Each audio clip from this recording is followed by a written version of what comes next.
पृथ्वी के अचानक गायब हो जाने के बाद एक आदमी को एक बेहद अजीब बात का पता चलता है। वो देखता है कि एक कटा हुआ हाथ अब भी जीवित है और उसमें खुद की चेतना मौजूद है। वो हाथ एक कांच के डिब्बे के अंदर बेतहाशा इशारे कर रहा होता है, जैसे कुछ बताने की कोशिश कर रहा हो। आदमी तुरंत किसी से मारकर मंगवाता है और सबकी घबराई हुई निगाहों के बीच वो कटा हुआ हाथ मेज पर एक वाक्य लिख देता है, रूसी अंतरिक्ष यात्री का पेट चीर दो। ये दृश्य इतना डरावना होता है कि सभी को कुछ गड़बड़ होने का एहसास हो जाता है, लेकिन पृथ्वी को दोबारा खोजने के लिए उनके पास उस हाथ की बात मानने के अलावा कोई रास्ता नहीं बचता।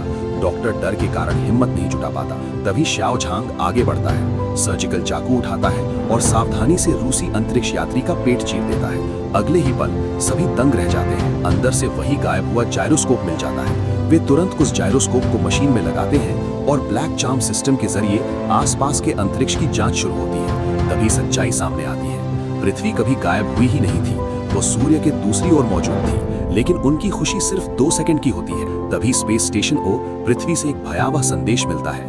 पृथ्वी पर तीसरा विश्व युद्ध शुरू हो चुका है। पूर्वी सेनाएं पूरे यूरोप को रौंद चुकी हैं और जिस स्पेस स्टेशन में वे मौजूद थे वो पहले ही अटलांटिक महासागर में गिर चुका है। 6 अंतरिक्ष यात्रियों की मौत हो चुकी है और बचाव दल मलबा निकाल रहा है। अब सवाल ये है कि अगर वे मर चुके हैं तो ये लोग आखिर हैं कौन?